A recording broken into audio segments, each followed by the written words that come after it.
All right, let's go over some previewing questions. We're going to have a little bit of a little video clip to watch after these questions, but let's first discuss a few ideas about the population, the Spanish populations in the United States.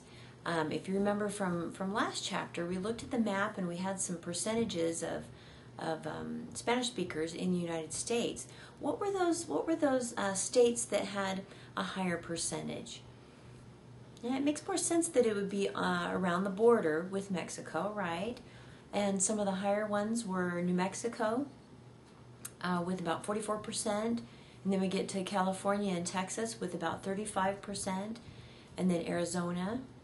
Then on the East Coast, Florida has about 20%, and then do you remember where the other two were? We're up north from where we are in North Carolina. That's right, it was New Jersey and New York. Okay, have a higher concentration of Spanish speakers. So have you visited any of these places? Have you visited any of those states before? And what did you notice about those areas that have a higher percentage of Spanish speakers?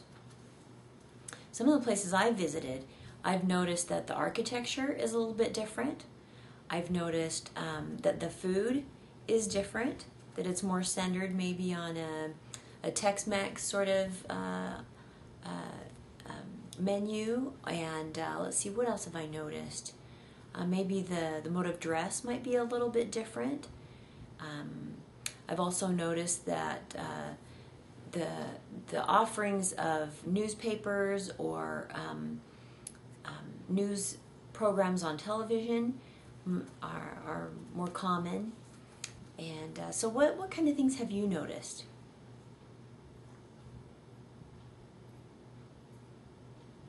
All right, well, let's go ahead and watch the video that's associated with these questions and see if you can add a little bit more to what you've been thinking.